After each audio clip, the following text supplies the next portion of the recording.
नमस्कार प्यारे विद्यार्थियों, आपका अपने YouTube channel English by Anoop sir में मैं अनूप सिंहमार आप सभी का स्वागत करता हूं। और आज जो हम पढ़ने वाले हैं वो हमारे जो बहुत ही फेमस और बहुत ही इम्पोर्टेंट पोइट हैं, जिनका नाम है विलियम वर्डवर्थ, जिनका बर्थ 1770 में हुआ और जिनकी जो डेथ है वो 1850 में हुई। उनके बारे में कुछ जो इम्पोर्टेंट फैक्ट हैं वो हम जान लेते हैं। सबसे पहले उन्होंने उनकी पोइट्री के अंदर बहुत ही जो सिंपल आइडियाज है उनको यूज किया है। उनकी जो इमेजनरी है वो बिल्कुल नेचुरल होती है और उनकी जो लैंग्वेज है वो बिल्कुल कॉमन पीपल वाली उनकी लैंग्वेज होती है, जिसके लिए वो जाने जाते हैं। उसके बाद उनका जो बर्थ है वो अप्रैल 7 1770 में हुआ और जो जगह है जहां पर उनका बर्थ हुआ है वो हुआ उनका कॉकर माउथ और कुंबर लैंड के अंदर, जो कि कहां पर पड़ते हैं, लेक डिस्ट्रिक्ट के अंदर पड़ते हैं, लेक डिस्ट्रिक्ट का हिस्सा है। नेक्स्ट है फर्स्ट वर्क, जिसके लिए यूं कह सकते हैं कि उन्होंने 17 साल की एज के अंदर उन्होंने एक वर्क लिखा जिसका नाम उन्होंने रखा अ सोनेट, जो कि कब आया, जो कि आया 1787 के अंदर पब्लिश हुआ। और किस मैगजीन के अंदर पब्लिश हुआ, द यूरोपियन के अंदर पब्लिश हुआ, जो कि द यूरोपियन नाम से एक मैगजीन आती थी, उसके अंदर उन्होंने इसको पब्लिश करवाया। और उस समय पर वो क्या कर रहे थे, उस समय पर ग्रेजुएशन एट, और उस समय पर वो ग्रेजुएशन कर रहे थे एट सेंट जॉन्स कॉलेज। और कौन सी यूनिवर्सिटी का कॉलेज है ये कैम्ब्रिज यूनिवर्सिटी का कॉलेज है। उसके बाद जो विलियम वर्डवर्थ हैं वो 1794 के अंदर कहां पर चले गए, रेसडाउन के अंदर गए।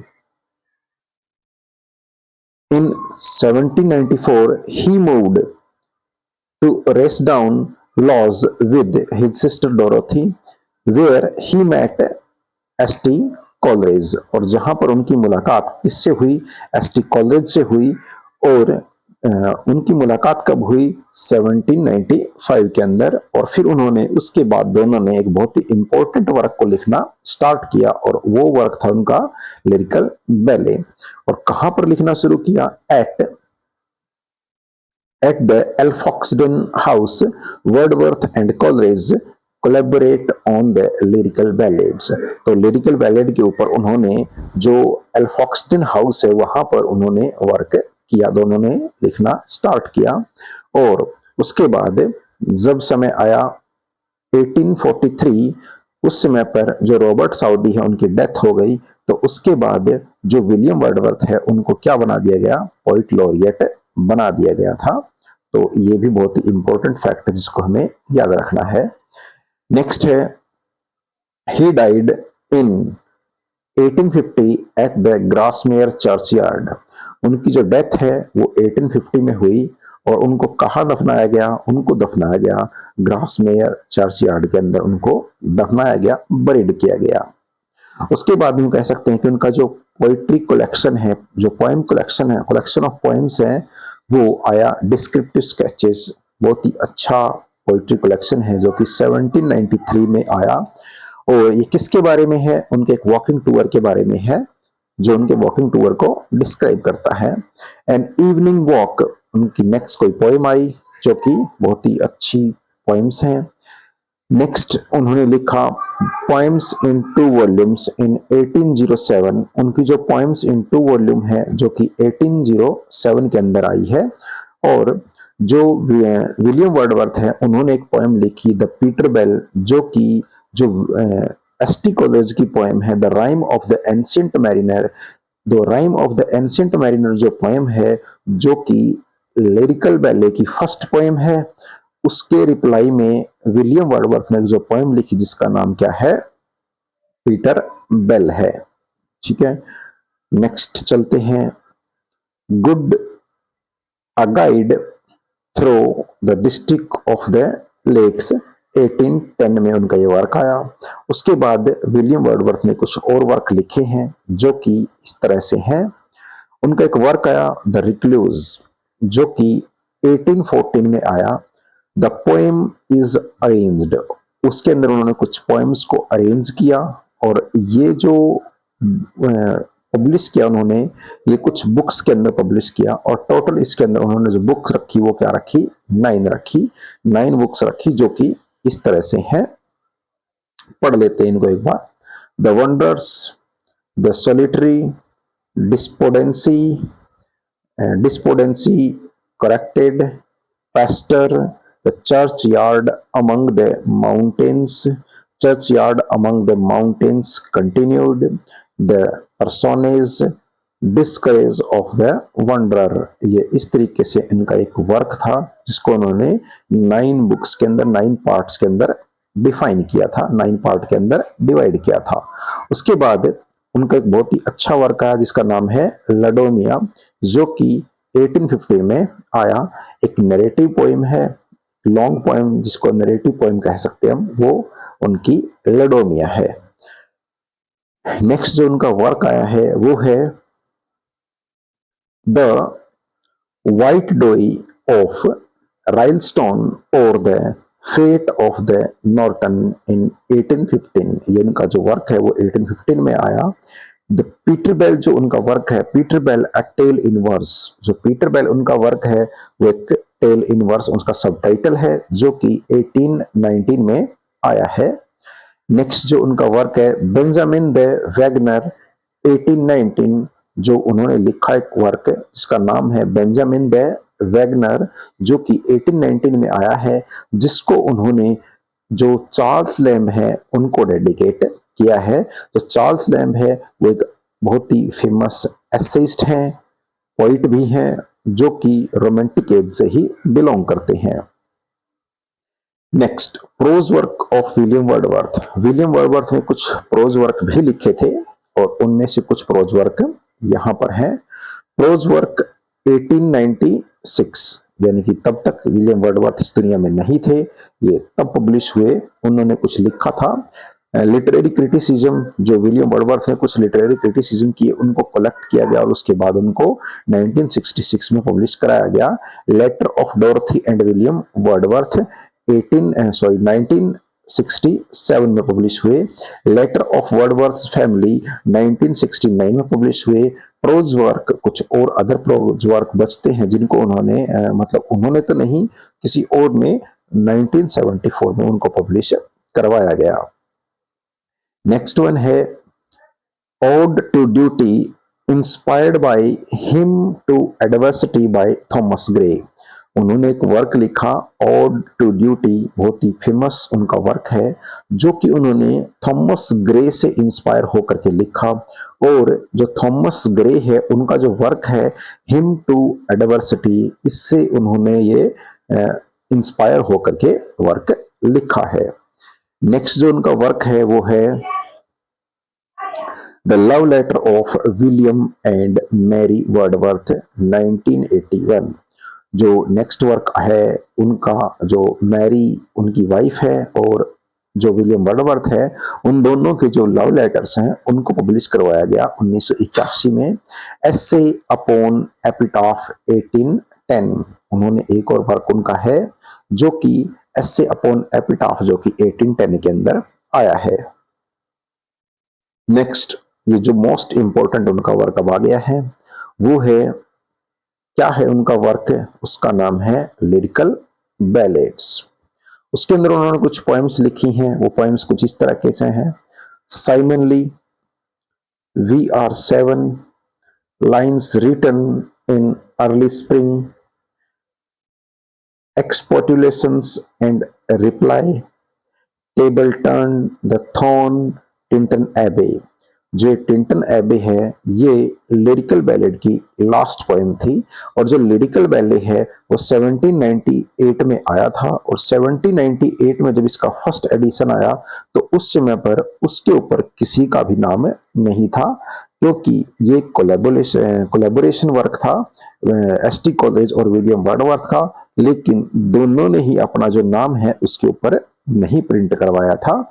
और जो पहली पोएम है वो एसटी कॉलेज की the rhyme of the ancient mariner है और जो लास्ट पोएम थी वो थी टिंटन एबे, जो कि विलियम वर्डवर्थ की पोएम थी। और इस कलेक्शन के अंदर टोटल 23 पोएम्स थी।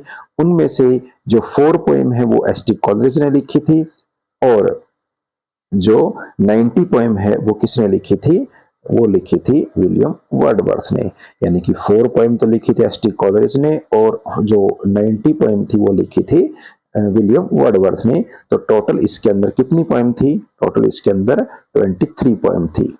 सेकंड एडिशन लिरिकल बैलेड्स 1800, जो दूसरा एडिशन आया लिरिकल बैले का, उस समय पर उसका जो राइटर है, उसका जो पोइट है, वो केवल एक ही था और वो कौन था? वो विलियम वर्डवर्थ था। क्योंकि जो दूसरा एडिशन है उसको कहा जाता है प्रीफेस टू लिरिकल बैले कहा जाता है। और जो कि इम्पोर्टेंट, क्योंकि जो फर्स्ट एडिशन था उसके अंदर जो फेम मिली थी वो एस टी कॉलरिज को ज्यादा मिली थी। तो इसी वजह से जो नेक्स्ट था ना, क्योंकि जो विलियम वर्डवर्थ है उसकी लैंग्वेज लोगों को ज्यादा पसंद नहीं आई थी, तो फिर नेक्स्ट जो एडिशन आया उसके अंदर जो विलियम वर्डवर्थ है उसने अपना नाम भी लिखा और साथ के साथ उन्होंने बताया कि जो लैंग्वेज है वो कितनी इंपॉर्टेंट है और कैसे जो लैंग्वेज है उसको हमें समझना चाहिए। ये जो लैंग्वेज समझाने की कोशिश की थी उसी को बोला गया है प्रेफेस टू लिरिकल बैले। उसके अंदर कुछ पोएम्स हैं जो कि इस प्रकार से हैं। लूसी पोएम्स आई उसके अंदर। 3 years सी ग्रू, वो poem I. A slumber did my separate सिल आई। नेक्स्ट है I travelled I travelled among unknown man. Travelled है, ये थोड़ा सा स्पेलिंग मिस्टेक है यहाँ पर, इसको ठीक कर लेना। ठीक है, यहाँ पर Lucy Gray, solitary reaper, nutting, the ruined cottage, the Michael Michael बहुत ही अच्छे सैफर्ड की पोएम है। द किटन एट प्ले, ये उनकी कुछ इंपॉर्टेंट पोएम है जो कि इन्होंने अपने सेकंड एडिशन के अंदर डाली। In the poem in 2 volumes, जो कि 1807 के अंदर आया है। 1807 के अंदर उनका एक बहुत ही शानदार वर्क आया जिसका उन्होंने नाम रखा पोएम्स इन 2 वॉल्यूम्स। और इसके अंदर उनकी काफी जो फेमस पोएम्स है वो हमें देखने को मिली और उनमें से कुछ हैं रेजुलेशंस एंड इंडिपेंडेंस, जिसका जो सब टाइटल है वो क्या है? लीच गैदरर भी है। नेक्स्ट जो उनकी पोएम थी डैफोडिल्स, जो कि बहुत ही अच्छी पोएम थी डैफोडिल्स, वो भी इनकी इसी कलेक्शन के अंदर आई। माय हार्ट स्लीप्स अप, ये भी इसी कलेक्शन के अंदर आई।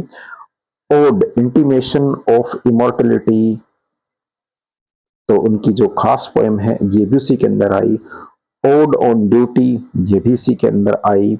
The world is too much with us, ये जो इनकी पोएम है ये भी इनकी पोएम्स इन 2 वॉल्यूम जो कि 1807 के अंदर आया उसी के अंदर पब्लिश हुई। नेक्स्ट वन है, नेक्स्ट जो उन्होंने लिखा है the fountain portrays of his friend math. उनका एक फ्रेंड है जिसका नाम क्या था? मैथ्यू, उन्होंने कहा है। ये कटा हुआ थोड़ा सा, इसमें डब्ल्यू और है। उनका एक फ्रेंड था जिसका नाम क्या था? मैथ्यू। उनको उन्होंने इस द फाउंटेन के अंदर, फाउंटेन पोएम के अंदर पोर्ट्रेट किया है। The table turned about nature, और जो टेबल टर्न्ड नाम का उनका जो पोइट्री कलेक्शन है, पोएम्स है उनकी, सॉरी कलेक्शन नहीं है, पोएम है, और उसके अंदर उन्होंने नेचर के बारे में लिखा है। नेक्स्ट जो है वो है द प्रिल्यूड। जो प्रिल्यूड है वो उनका बहुत ही खास वर्क है, आप इनके ऊपर मत जाना, क्योंकि ये जो उनका वर्क है वो स्टार्ट हुआ था 1999 के अंदर शुरू हुआ था और 1805 के अंदर इसको कंप्लीट कर लिया गया था। और जब इसको कंप्लीट किया गया उस समय पर इसको 13 बुक में लिखा गया था, और लेकिन ये जो पोस्टमसली पब्लिश हुआ तो इसके अंदर क्या डाल दिया गया? एक चीज एक्स्ट्रा डाल दी गई जिसको हम कंक्लूजन बोलते हैं। तो उस कंक्लूजन को मिला करके इसके अंदर टोटल 14 पोएम हो गई थी, सॉरी 14 बुक हो गई थी। तो ये विलियम वर्डवर्थ की ये बायोग्राफी है और विलियम वर्डवर्थ का ये मास्टरपीस है जिसको हम बोलते हैं द प्रिल्यूड। वैसे जो प्रिल्यूड है वो इनका कोई दूसरा वर्क है, उसका ये प्रेफेस होने वाला था जिसको वो कभी भी कंप्लीट नहीं कर पाए थे। और इसके जो सबटाइटल हैं वो कुछ इस तरीके से हैं। इसका सबटाइटल दिया गया है the growth of a poets mind and autobiography, इसका सबटाइटल भी दिया गया है। और जो विलियम वर्डवर्थ है उनकी जो मदर और उनके जो फादर हैं उनकी जो डेथ है वो बिल्कुल जब विलियम वर्डवर्थ बहुत ही छोटे थे तब हो गई थी। उनकी जो मदर है वो 1778 में उनकी डेथ हो गई, उनके फादर की डेथ हुई थी 1783 में, उनके फादर की डेथ हो गई थी। फर्स्ट सोनेट, उन्होंने फर्स्ट सोनेट जो लिखी थी, किसको देखकर, कैसे, कहाँ, कब, क्या लिखी थी, वो पोएम जो कि हमने शुरुआत में जिसके बारे में जिक्र किया था, first sonnet on seeing Miss Helen Maria William weep at a tale of distress, जो कि 1787 के अंदर पब्लिश हुई थी। नेक्स्ट जो वर्क है वो है, वर्क नहीं कह सकते, पॉइंट है, in 1790 Wordsworth had a walking tour to France, जो कि 1790 में विलियम वर्डवर्थ ने एक वॉकिंग टूर किया फ्रांस का। He had a love affair, वहां पर उनका एक लव अफेयर हुआ, किसके साथ, एनिटी वेलन के साथ। Their daughter Caroline was born in 1792, और वहीं पर जो कैरोलिन के साथ उनका, सॉरी कैरोलिन नहीं, एनिटी वेलन के साथ जो उनका अफेयर हुआ, उससे उनको एक डॉटर हुई और उस डॉटर का नाम रखा गया कैरोलिन, जो कि कब पैदा हुई, 1792 में पैदा हुई। नेक्स्ट जो उनका कलेक्शन है वो है डिस्क्रिप्टिव स्केचेस, जो कि 1793 के अंदर composed in 1793 return to England to seek a livelihood.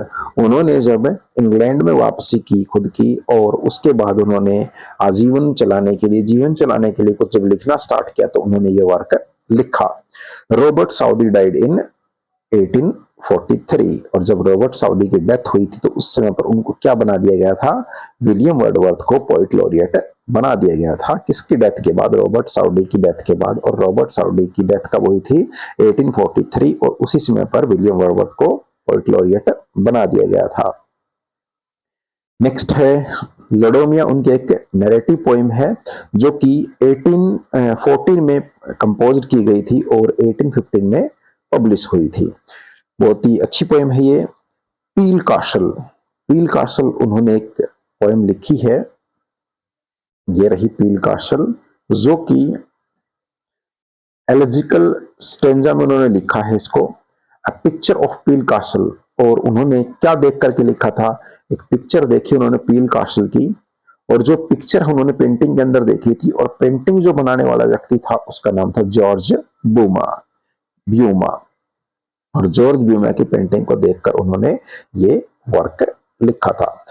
Next, उनको जब पोइट लॉरिएट बना दिया गया तो कुछ पोइट्स ने उनका क्रिटिसिज्म भी किया, और उन्हीं में से एक थे रॉबर्ट ब्राउनिंग। और रॉबर्ट ब्राउनिंग ने उनको क्या कहा, विलियम वर्डवर्थ को, उन्होंने कहा लॉस्ट लीडर। क्या कहा उन्होंने, उसको लॉस्ट लीडर कहा। और भी काफी सारे उनको सबटाइटल दिए गए। Unhappy to know that William Wordsworth accepted the offer of poet laureate, यानी कि विलियम वर्डवर्थ ने पोइट लॉरिएटशिप को एक्सेप्ट किया। इससे जो रॉबर्ट ब्राउनिंग है वो बड़े नाखुश थे, तो इसीलिए उन्होंने उसको लॉस्ट लीडर कह दिया। नेक्स्ट, उनको और भी क्रिटिसिज्म झेलना पड़ा। उन्होंने क्या कहा, रॉबर्ट ब्राउनिंग ने और भी कुछ कहा, और क्या कहा देखते हैं। For just for A handful of silver he left अस, कुछ सिक्कों के लिए, यानी कुछ चांदी के लिए उन्होंने, यानी कुछ फायदे के लिए उसने हमें छोड़ दिया। क्योंकि जब पोइट लॉरिएट बना दिया जाएगा तो वो लोगों की या फिर जो सरकार है उसकी क्या नहीं कर पाएगा, निंदा, यानी कि सच नहीं लिख पाएगा। इसीलिए रॉबर्ट जो ब्राउनिंग है वो बड़े दुखी थे। Just for a ribbon to stick in his coat, और एक दो चार कोई रिबन लगवाने के लिए अपने कोट में उन्होंने हमें छोड़ दिया। और ऐसा किसने कहा, रॉबर्ट ब्राउनिंग ने कहा। क्या कह करके पुकारा, द लॉस्ट लीडर कह करके उनको पुकारा। His long and uneventful life divided into 4 period, उनकी लाइफ तो बहुत ही लंबी है जिसको 4 पार्ट में डिवाइड किया गया है। ये इंपॉर्टेंट नहीं है। वैसे एक चीज को हम याद रख सकते हैं कि उनकी जो सबसे इंपॉर्टेंट वर्क जिस टाइम पर आए, वो कौन सा वर्क, कौन सा समय था, वो था 1977 टू 1999, ये जो समय था ये बहुत ही इंपॉर्टेंट टाइम था उनकी लाइफ का, जिस समय पर उन्होंने काफी सारे वर्क्स लिखे थे। और यूं कह सकते हैं इस समय के जो 10 साल थे, यानी कि यूं कह सकते हैं कि जब तक उसका पोएम्स इन 2 वॉल्यूम्स आया तब तक उनका जो समय है वो बहुत ही बढ़िया चल रहा था, अच्छा समय था। और वैसे हम कहें तो विलियम वर्डवर्थ की पूरी ही लाइफ बहुत ही अच्छी थी। चलो नेक्स्ट देखते हैं। He died in 1850 at the age of 80। 1850 में 80 साल की उम्र में उनकी डेथ हो गई। और एसटी कॉलेज से उनका जो मिलना है वो 1795 इन समरसेट में हुआ था। नेक्स्ट देखते हैं। इन 1797 to 1807 the most fruitful 10 years of his long poetic career। उनके जो लॉन्ग पोइटिक कैरियर है उसके जो सबसे इंपॉर्टेंट और महत्वपूर्ण जो 10 साल रहे हैं वो ये रहे हैं 1797 से लेकर के 1807 तक के रहे हैं, जिनमें उनको काफी सारी बहुत ही अच्छी अच्छी जो पोएम्स है वो आई, और फ्रूटफुल ईयर इनको कह सकते हैं हम। नेक्स्ट वन है William Wordsworth left with pain this waning of poetic power in him and presented it in the Immortality Ode। उन्होंने जो विलियम वर्डवर्थ है उन्होंने जो इमोर्टलिटी, जो पावर, जो प्रेजेंटेशन पावर ऑफ नेचर उन्होंने फील की, उन्होंने इमोर्टलिटी ओड के अंदर उनको मेंशन किया है। नेक्स्ट देखते हैं। In the word of W.H. Hudson, as an interpreter of nature, he still hold the first place unchallenged। और W.H. हडसन का मानना है कि विलियम वर्डवर्थ अभी भी जिस स्थान पर है वो अनचैलेंज है, उसको कोई चैलेंज नहीं कर सकता है, ऐसे स्थान पर वो खड़े हैं, ऐसे दोहराए पर वो हैं। नेक्स्ट है He knew the panacea and found illness all around him। वो जानते हैं हर एक मर्ज की दवा। The prelude longest poem published posthumously। Child and school time first book of prelude। prelude की जो फर्स्ट बुक है उसका नाम है चाइल्डहुड एंड स्कूल टाइम, उनकी फर्स्ट बुक है। लास्ट बुक इज कंक्लूजन, और जो उनकी प्रल्यूड है उसकी जो लास्ट बुक है उसका नाम है conclusion. In the prelude he compares himself to a Aeolian harp. जो प्रल्यूड है उसके अंदर उन्होंने अपने आप को एक एवलिन हार्प से कंपेयर किया है। और प्रल्यूड का जो सब टाइटल है वो है the growth of a poet mind, the growth of A poets mind. Next poem is on his own early life। poem is on his own early life। next है poem on the growth of his mind, the poem address to Coleridge। ये सभी जो नाम है यूं कह सकते हैं कि ये सब टाइटल्स हैं वो किसके हैं, द प्रिल्यूड के हैं। नेक्स्ट है person said the high watermarks of poetry in the 19th century। अब विलियम वर्डवर्थ की जो पोइट्री है उनके बारे में, उनके वर्क के बारे में जो एमर्सन है उन्होंने कहा है कि उनकी जो पोइट्री है the high water marks of poetry in the 19th century, ये उन्होंने क्रिटिसाइज किया है।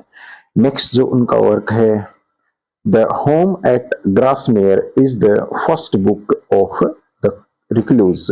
जो रिक्लूज है उसकी जो फर्स्ट बुक है द होम एट ग्रासमेयर है। Excursion is the second book of Recluse. Excursion जो है वो सेकंड बुक होनी थी किसकी, रिक्लूज की।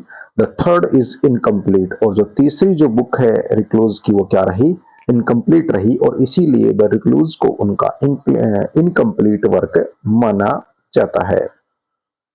बैलेड, बैलेड क्या होती है normally, ballad is a poem that tells, ballad एक ऐसी पोएम होती है जो क्या बताती है, एक ऐसी कहानी बताती है, tells a story contains 4 line stanza and is set to music, जो कि 4 लाइन स्टेंजा के अंदर होती है और म्यूजिक यानी जिसको हम गा सकते हैं, ऐसी जो पोएम उसको बैलेड कहा जाता है।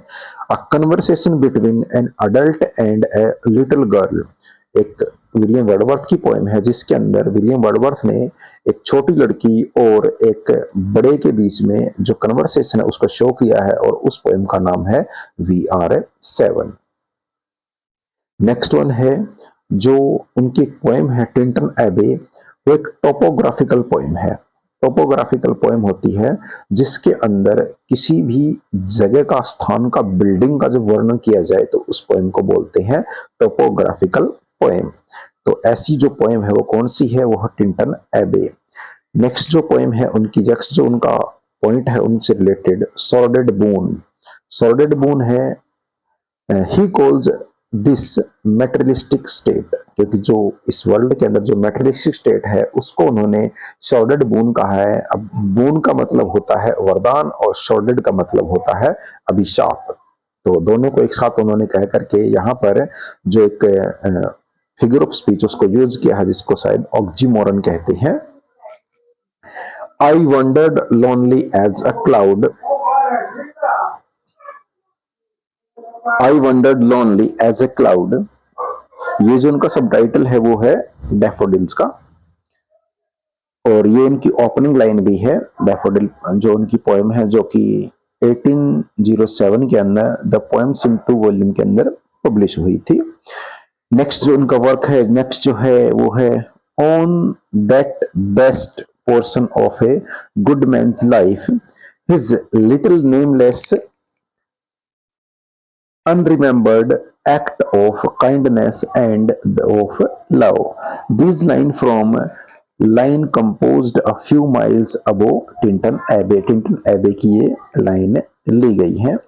Stern daughter of duty, stern daughter, जो स्टन डॉटर है उसको किसको कहा गया है, ड्यूटी को कहा है।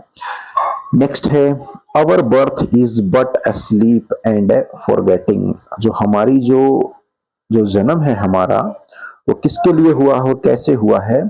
Our birth is but a sleep and a forgetting from ode intimation of immortality नाम की जो उनकी पोएम है उससे इसको लिया गया है। नेक्स्ट है my hearts leaps up when I behold a rainbow in the sky, तो कहते हैं My heart leaps up when I behold a rainbow in the sky। ये जो पोएम है My heart leaps up from the rainbow, इससे वो ली गई कुछ लाइनें हैं, कुछ कोट हैं जो कि विलियम वर्डवर्थ की इंपॉर्टेंट कोट है। Next child is the father of man, ये भी उनकी बहुत ही शानदार कोट है और ये भी कहां से ली गई है, रेनबो नाम के कलेक्शन से ली गई है और जो पोएम है उसका नाम है my heart leaps up. Next जो है कुछ कोटेशन ही है ये। नेक्स्ट है still sad music of humanity, still sad music of humanity, ये भी कहां से ली गई है, टिंटन एबे जो उनकी पोएम है उससे इसको लिया गया है।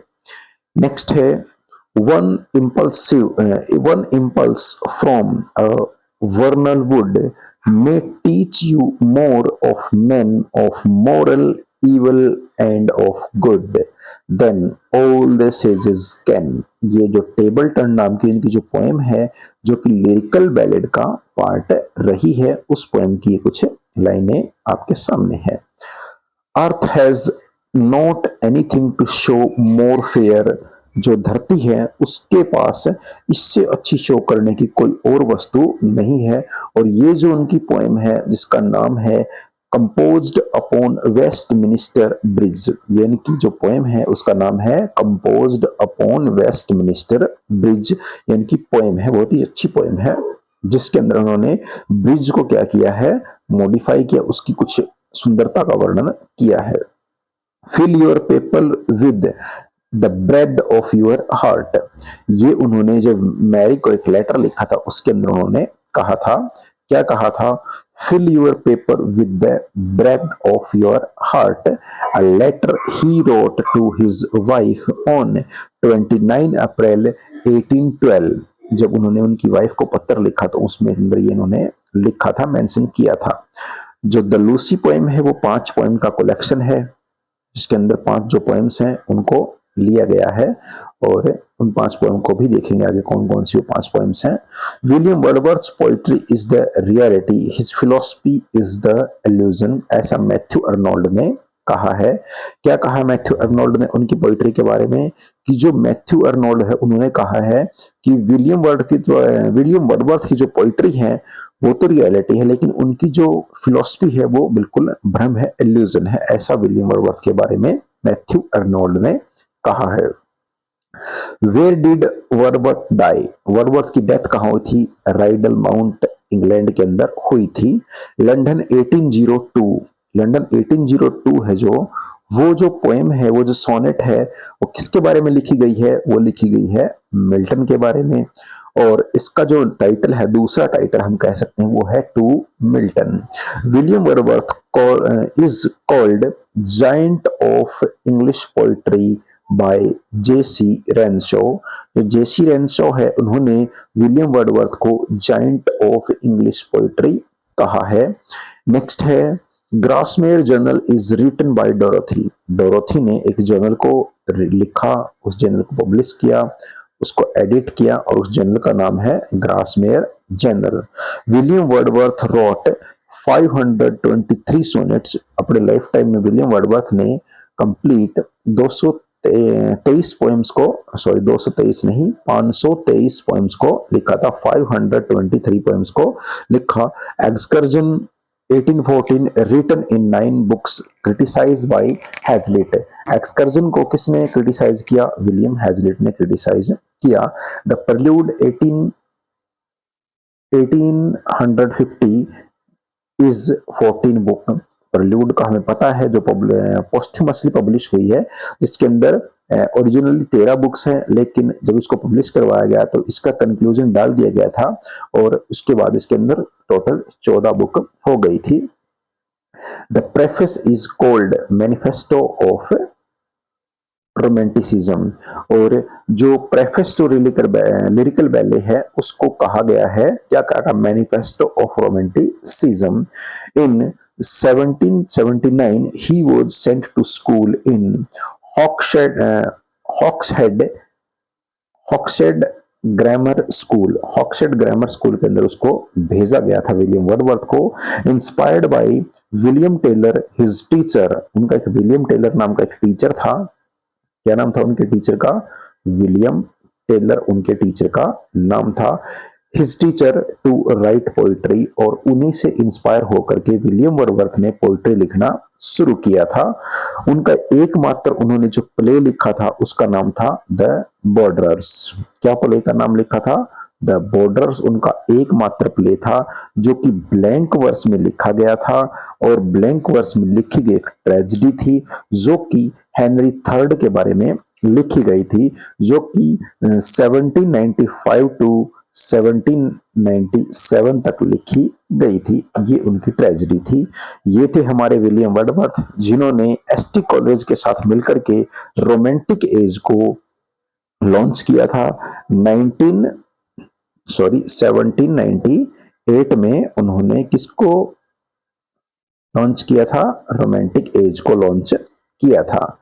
और रोमांटिक एज की जो लॉन्च है वो with the publication of lyrical ballet हुई थी। तो ये हमारे विलियम वर्डवर्थ हैं, जिनके बारे में कुछ इंपॉर्टेंट फैक्ट हमने जाने हैं, उनके वर्क्स की जो कुछ इंपॉर्टेंट डेट्स है वो जानी है। तो आशा करता हूं कि आप सभी लोगों को जो ये हमने आज पढ़ा है विलियम वर्डवर्थ, जो आप लोगों को बहुत ही अच्छे से समझ आया होगा। अगर अच्छे से समझ आया है तो प्लीज इसको लाइक कीजिए, सब्सक्राइब कीजिए, शेयर कीजिए। धन्यवाद।